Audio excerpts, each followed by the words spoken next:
সব নবীকে আল্লাহ একটা করে দোয়া দিয়েছেন। নবী দোয়া করলেই কবুল। সব নবীরা ওই দোয়া করে ফেলেছে দুনিয়াতে।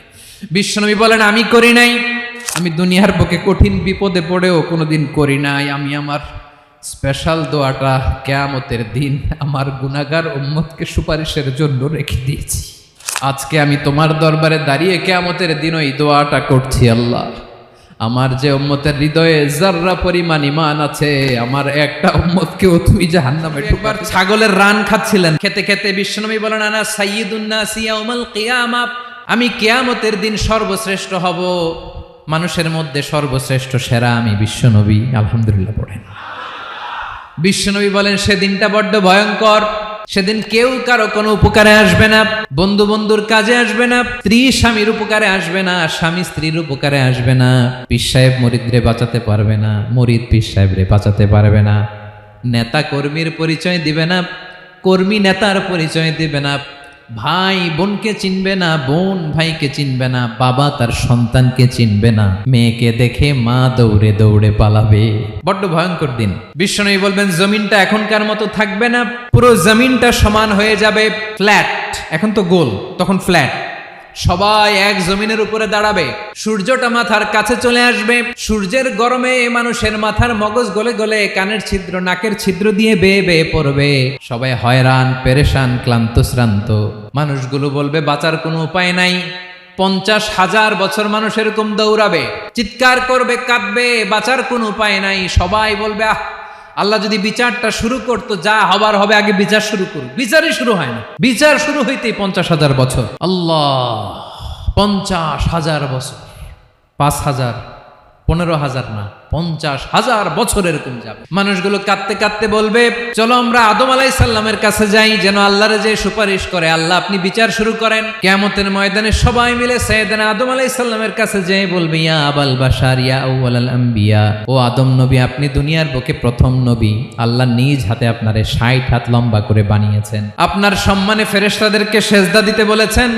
দুনিয়ার প্রথম নবী, প্রথম মানুষ আপনি। আপনি আল্লাহরে যে সুপারিশ করেন যেন আল্লাহ বিচার শুরু করে। আদম আলাইহিস সালাম বলবেন আমি পারবো না, কারণ আল্লাহ আমাকে একটা নিষিদ্ধ গাছের কাছে যেতে নিষেধ করেছিল, আমি ভুল করে এই গাছের ফল খেয়েছি। নাফসি নাফসি, আজকে আমার কি হবে আমি জানি না, আমি বড় লজ্জিত। আমারে যদি আল্লাহ জিজ্ঞেস করে কেন খাইছিলাম, আমার কোনো উত্তর নাই, তোমারে বাঁচামো কেমনে আমি? নবীরা থার করে কাঁপবে সেদিন। আদম আলাইহিস সালাম বলবেন আমি পারবো না, মাফ করো আমাকে, আমি পারবো না। ওই যে ভুল করে গন্ধম খেয়ে ফেলেছি, নিষিদ্ধ গাছের ফল খেয়ে ফেলেছে, আমি বড় লজ্জিত অনুতপ্ত, আমি পারবো না। আজকে আল্লাহ এত রাগান্বিত হয়েছে, আগে কখনো আল্লাহ এত রাগান্বিত হয় নাই, ভবিষ্যতেও আল্লাহ কখনো এত রাগান্বিত হবে না। আমি পারবো না, এক কাজ করো, তোমরা নূহ আলাইহিস সালামের কাছে যাও। কোন নবী? লোকেরা এবার পাগলের মতো দৌড়াতে দৌড়াতে আল্লাহর নবী নূহ আলাইহিস সালামের কাছে যেয়ে বলবে ইয়া নবী আল্লাহ নূহ, আনতা আউয়ালুর রাসূলি ফিল আরদ, আপনি জমিনে প্রথম রাসূল। আদম আলাইহিস সালাম নবী ছিলেন, রাসূল ছিলেন না। এই দুনিয়ার বুকে প্রথম রাসূল ছিলেন আল্লাহর নবী নূহ আলাইহিস সালাম। সবাই বলবে ও নবী আল্লাহ নূহ, রাসূল আল্লাহ নূহ, আল্লাহ আপনাকে আবদান শাকুরা, শুকর গুজার বান্দা বলে কোরআনে বলেছে। কোরআনে নূহ আলাইহিস সালামের নামেও সূরা আছে না নাই? আপনি আল্লাহর প্রিয় বান্দা, প্রিয় রাসূল। দেখেন আমাদের কি দশা, ঘামতে ঘামতে শেষ। জমিনটা তামার জমিন, সূর্যটা মাথার কাছে, কি করবো আর পারি না, ঘামতে ঘামতে আর কত ঘামবো, কত দাঁড়িয়ে থাকবো। আল্লাহরে যে বলেন বিচার যেন শুরু করে। নূহ আলাইহিস সালাম বলবেন আমিও পারবো না, আমিও পারবো না, আমি আমার ছেলের জন্য এক কথা বলে ভুল করে ফেলছি। যখন মহাপ্লাবন হবে আমি বললাম আল্লাহ আমার কলিজার টুকরা সন্তান রে বাঁচান। আল্লাহ বললেন ও নূহ, সে তোমার সন্তান না, কারণ সে ঈমান আনে নাই, সে পাহাড়ের উপর দাঁড়িয়েছে, দেখি কেমনে সে বাঁচে। ওই যে আমি একটা না বুঝে আবদার করেছি, আল্লাহ আমার উপর রেগে গিয়েছিলেন। আজকে আল্লাহ ওই ব্যাপারে যদি আমারে প্রশ্ন করে, আমার কোনো জবাব নাই, আমি পারবো না, মাফ করো। তোমরা সবাই মিলে আল্লাহর খালিল ইব্রাহিম আলাইহিস সালামের কাছে যাও। লোকগুলো পাগলের মতো খুঁজতে আরম্ভ করবে, অযুত লক্ষ নিযুত কোটি মানুষের ভিড়ে আল্লাহর খালিল ইব্রাহিমকে যে বলবে ইয়া খালিলুল্লাহ, ও আল্লাহর খালিল, আল্লাহ আপনাকে বড্ড ভালোবেসেছেন, আপনি কাবা বানিয়েছেন, আল্লাহ আপনাকে বড্ড পছন্দ করেন। দেখেন আমাদের কি অবস্থা, আপনি যে আল্লাহর কাছে সুপারিশ করেন যেন আল্লাহ আজকে বিচার শুরু করে। আল্লাহর নবী ইব্রাহিম বলবেন আমিও পারবো না, আমি আমার জীবদ্দশায় 3টা মিথ্যা বলেছি। কয়টা? আসলে মিথ্যা না, একটু টুইস্ট করে কৌশল করে কথা বলেছিলেন, ওইটাকে হাদিসে মিথ্যা বলা হয়েছে। আমি জীবনে 3টা মিথ্যা বলেছি, জীবন বাঁচানোর তাগিদে কৌশল করে 3টা কথা বলেছি। আজকের এই কঠিন ময়দানে আল্লাহ যদি ওই 3টা কথার ব্যাপারে জিজ্ঞেস করে, লজ্জায় আমি মাথা দেখাতে পারবো না, আমিও পারবো না। আজকে আল্লাহ এত রেগে আছে, আগে কখনো এত রাগে নাই, পরেও রাখবে না। তোমরা সবাই মিলে বনি ইসরাইলের নবী মুসা আলাইহিস সালামের কাছে যাও। সবাই এবার যাবে মুসা আলাইহিস সালামের কাছে, যেয়ে বলবে, ইয়া নবী আল্লাহ মুসা, আপনি ছিলেন কালিমুল্লাহ, আল্লাহর সাথে সরাসরি কথা বলতেন। রব্বুল আলামিন আপনাকে তাওরাত কিতাব দিয়েছেন, আপনি যে একটু সুপারিশ করেন। আল্লাহর নবী মুসা বলবেন, মাফ করো, আমিও পারবো না। আমি দুনিয়ার বুকে ভুল করে একটা মানুষকে মেরে ফেলেছি। আমি মারছিলাম আদব শিক্ষা দেওয়ার জন্য এক থাপ্পড়, এই থাপ্পড়ে যে ওই লোক মরেই যাবে আমি জানতাম না। আজকে আল্লাহ যদি জিজ্ঞেস করে কেন মারলা, জবাব আছে। ওই লজ্জায় আমি অনুতপ্ত, আমি পারবো না, আমার এই কথা বলো না। আজকে আল্লাহ বড্ড রেগে আছে, আমি পারবো না। তোমরা আল্লাহর নবী ঈসা আলাইহিস সালামের কাছে যাও। কিয়ামতের ময়দানে মানুষগুলো পাগল পাড়া হয়ে আল্লাহর নবী ঈসা আলাইহিস সালামের কাছে যাবে, যে বলবে, নবী ঈসা আপনি রূহুল্লাহ, বাবা ছাড়া আল্লাহ আপনাকে বানিয়েছেন, ইনজিল কিতাব দিয়েছেন, মৃত মানুষকে আপনি জীবিত করতে পারতেন। আজকের এই কঠিন বিপদের দিনে আপনি আমাদের সাহায্য করেন। আল্লাহর কাছে যে বলেন যেন বিচার শুরু করে। ঈসা আলাইহিস সালাম বলবেন, আমিও পারবো না। ইন্নী উবিদতু মিন দুনিল্লাহ, আমার উম্মত খ্রিস্টানেরা আল্লাহরে বাদ দিয়ে আমি ঈসার ইবাদত করেছে। আমার মা ম্যারি আর আমাকে ডাকতো জেসাস ক্রাইস্ট, আমার ইবাদত করেছে। যদিও আমি আমার ইবাদত করতে বলি না, ঈসা আলাইহিস সালামও ইবাদত করতে বলেছেন একজনের, তিনি কে? আল্লাহর নবী ঈসা আলাইহিস সালাম বলবেন, আমিও পারবো না। আজকে আল্লাহ অনেক রেগে আছে, আমি পারবো না। তবে একটা পরামর্শ দিতে পারি, একটা সাজেশন দিতে পারি। আজকের দিনে এই কঠিন মুসিবতের কালে, এই কঠিন সময়ে কেউ আল্লাহর দরবারে দাঁড়িয়ে একটা টু শব্দ করার ক্ষমতা কারো নাই, একমাত্র আখিরি জামানার পয়গাম্বর বিশ্বনবী মুহাম্মাদুর রাসূলুল্লাহ ছাড়া।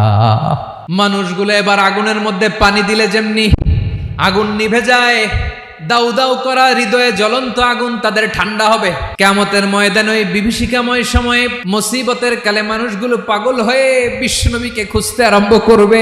সবাই মিলে বিশ্বনবীর কাছে যে বলবে, ইয়া রাহমাতাল লিল আলামিন, ইয়া খাতামান নবীন, রাহমাতাল লিল আলামিন।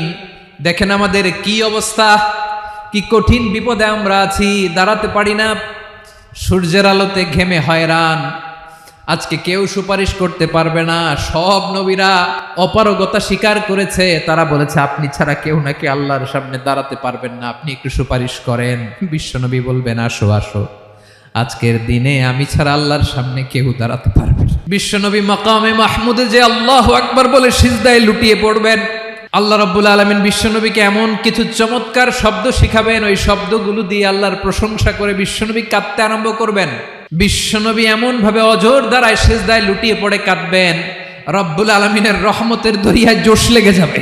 রব্বুল আলামিন এই দৃশ্য থেকে সহ্য করতে পারবেন না। রব্বুল আলামিন বলবেন, ইয়া মুহাম্মদ ইরফা রাসাক, ও নবী আপনি মাথা তোলেন, মাথা তোলেন, আপনার কান্না আমি সহ্য করতে পারি না।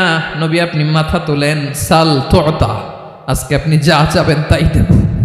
নবী আপনি সিজদা থেকে মাথা তুলেন, সাল তুতা।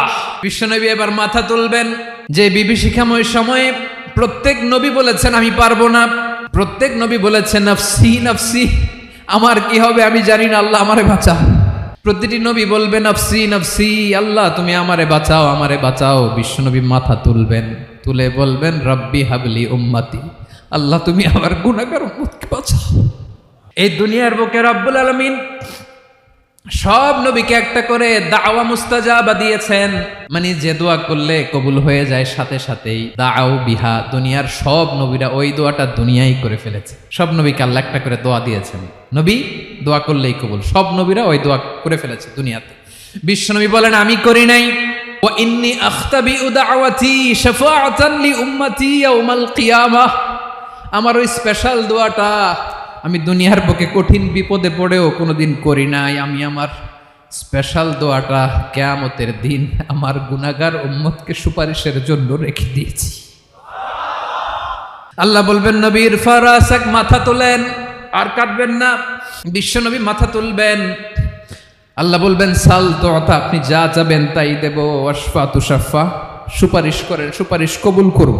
বিশ্বনবী বলবেন আল্লাহ ওই স্পেশাল দোয়াটা দুনিয়াতে করি নাই, আজকে আমি তোমার দরবারে দাঁড়িয়ে কিয়ামতের দিন ওই দোয়াটা করছি। আল্লাহ আমার যে উম্মতের হৃদয়ে যাররা পরিমাণ ঈমান আছে, আমার একটা উম্মতকেও তুমি জাহান্নামে ঢুকাতে পারবা না। বিশ্বনবী পাগলের মতো একবার হাউজে কাউসারে যাবেন, একবার সিরাতে যাবেন, একবার পুলসিরাতের দিকে, একবার হাউজে কাউসারের দিকে পাগলের মতো দৌড়াতে থাকবেন, তার কোনো গুনাহগার উম্মত যাতে জাহান্নামে ঢুকে না যায়। সেদিন কেউ সুপারিশ করতে পারবে না বিশ্বনবী ছাড়া। এজন্য 5 নম্বর আল্লাহ বললেন, মান যাল্লাযী ইয়াশফাউ ইনদাহু ইল্লা বিইযনিহি। কার সাহস আছে, কার এত বড় বুকের পাটা কিয়ামতের কঠিন দিন আল্লাহর সামনে দাঁড়িয়ে সুপারিশ করবে? কারো ক্ষমতা নেই, কারো ক্ষমতা নাই। বিশ্বনবী সেদিন সিজদায় পড়ে উম্মতের জন্য কাঁদবেন, সবাই কাঁদবে, নফসি নফসি, আল্লাহ আমারে বাঁচাও, আল্লাহ আমারে বাঁচাও। বিশ্বনবী বলবেন, উম্মতি উম্মতি। বিশ্বনবী আমার জন্য কাঁদবেন, আপনার জন্য কাঁদবেন, আমাদের জন্য সেদিন কেঁদে কেঁদে জাহান্নামের দরজায় দাঁড়িয়ে আমাদেরকে টেনে টেনে জান্নাতে ঢুকাবেন। এজন্য এই বিশ্বনবীর ভালোবাসা যেন আমাদের হৃদয়ে ভরপুর থাকে। আমার ভাইয়েরা, প্রতি শুক্রবার বিশ্বনবীর উপরে বেশি বেশি যেন আমরা দুরূদ পড়ি। আমরা যখন বিশ্বনবীর সালাম দেই, দুরূদ পড়ি, একদল স্পেশাল ফেরেশতা আছে যারা বিশ্বনবীর দুরূদটা নিয়ে সরাসরি বিশ্বনবীর রওজায় যায়, যে বলে অমুকের বেটা অমুক আপনারে সালাম দিয়েছে। বিশ্বনবী নিজ কবরের থেকে নিজেই সালামের উত্তর দেয়। বিশ্বনবীর ভালোবাসা যেন আমাদের হৃদয়ে থাকে, বিশ্বনবীর সুন্নাহ দিয়ে যেন আমাদের জীবনটাকে সাজাই। পারা যাবে ইনশাআল্লাহ। বিশ্বনবীর ভালোবাসা ছাড়া কেউ জান্নাতে ঢুকতে পারবে? বিশ্বনবীর পক্ষে আমরা বলবো, বিশ্বনবীর পক্ষে আমরা লিখব, বিশ্বনবীর জন্য আমরা আমাদের কলিজার রক্ত বিলিয়ে দিব, ঠিক কিনা বলেন? সেদিন বিশ্বনবী ছাড়া কেউ সুপারিশ করতে পারবে না।